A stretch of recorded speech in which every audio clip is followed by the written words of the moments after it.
It's December the 13th, 1943, and the skies over Assam, and Second Lieutenant Philip R. Adair is climbing quickly after being told to scramble.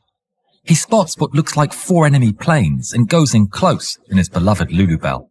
It's the start of an incredible engagement that will see Adair face insurmountable odds.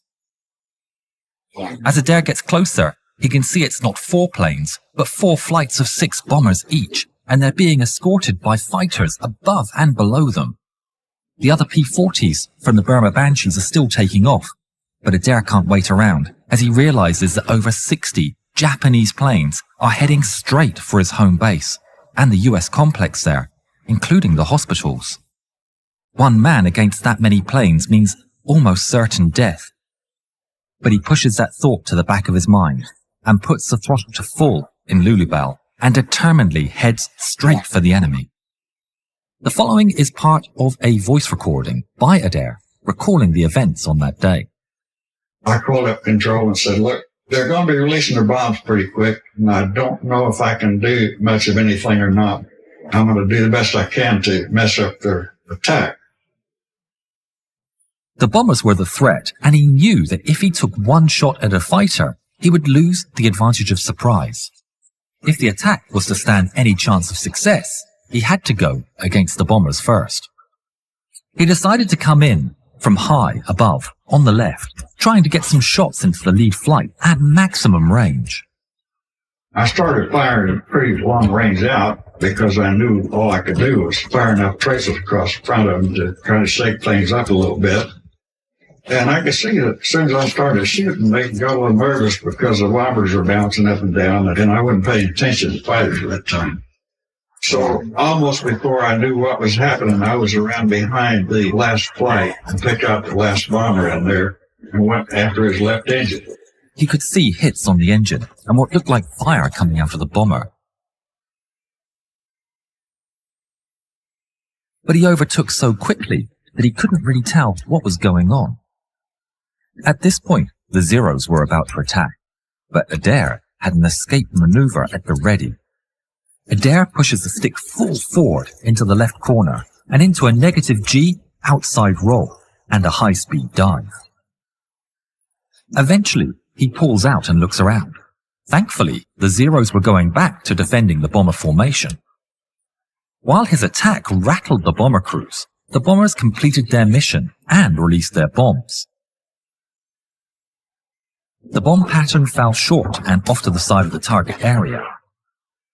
Adair later said that even though some thought his attack contributed to the poor bombing by the Japanese, he doubted that he had made that much of an impact.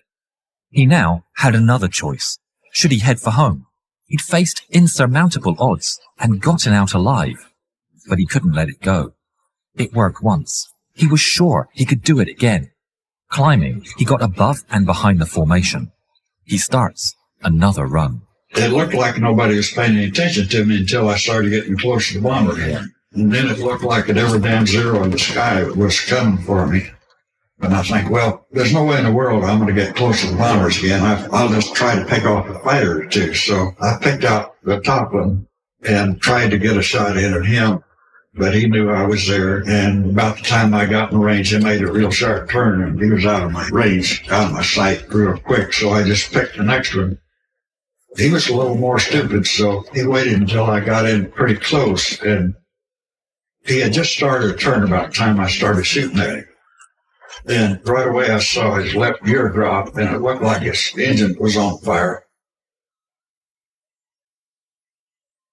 Then he went into a spiral. So I pulled off the side to get away from there and watched him, and he crashed in the jungle a short distance from there.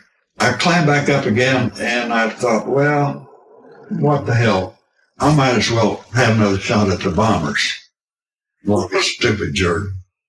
So here I go against the bombers again, and before I could get in range, they were Zeros from the left, Zeros from the right. I said, well, I better get into my escape maneuver because I'm not going to get a shot at anybody.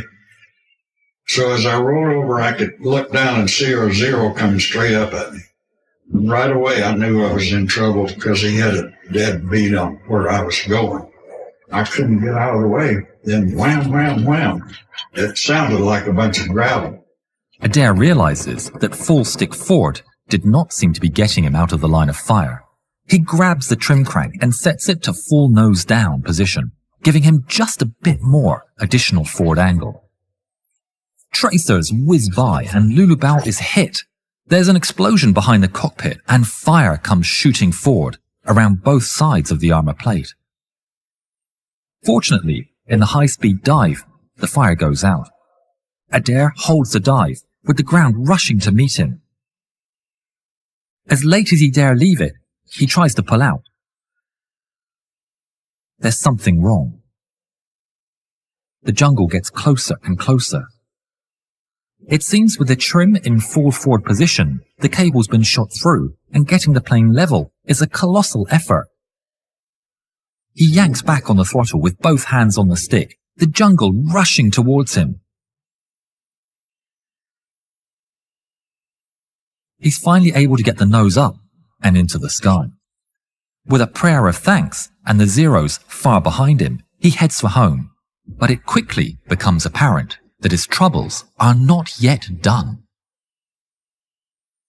I got a little ways and realized that I was going to have a problem because it was very hard to hold the nose up above the horizon, even using both hands. And I tried to get the seat belt around the stick and fasten, but it wasn't long enough. And I kept losing altitude as long as I was flying right side up. And about this time, I see another airplane that is going in the opposite direction from me. And he's about, a quarter mile off to my left. And I couldn't tell what it was until he got close enough, and it was a Zero. And he was smoking like the devil and looked like he was losing altitude. And must have been one of the ones that I hit somewhere earlier. So I watched him, and I'm sure he was watching me. I went by him on the right, and he just kept going. And I thought, oh, what the hell? So I hauled it around and come screaming up his rear end, get a dead beat on him, squeeze the trigger. And all I could hear was the pneumatic system recharging the gun, and there wasn't any ammunition left. So I went screaming by him, and he simply pulled over and started shooting at me. But he didn't hit me, and I got out of there and headed on back.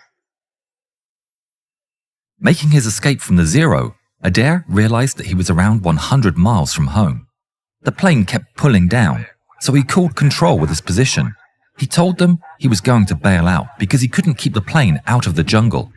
He kept on nursing the plane, as every 100 yards in the jungle could be as much as 2 days walking. He later said, and then I got smart.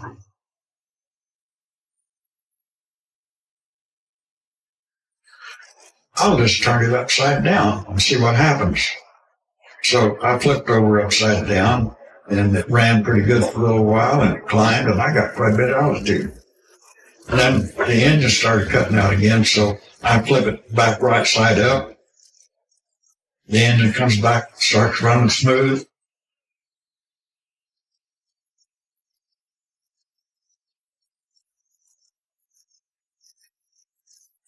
He lost count of how many times he went through this same maneuver, but eventually he made it back to his airbase. Upon final approach and upside down, he released the landing gear. Flipping the plane over at the last minute, Lulubao's white-rimmed wheels kissed the runway, and she landed safely. It was Adair's 44th mission. He later said, "For me, mission number 44 was my most exciting. I don't know if I could stand that much excitement again." But after that, I was convinced that number 44 was my lucky number. It was also the number painted on the side of Lulubao.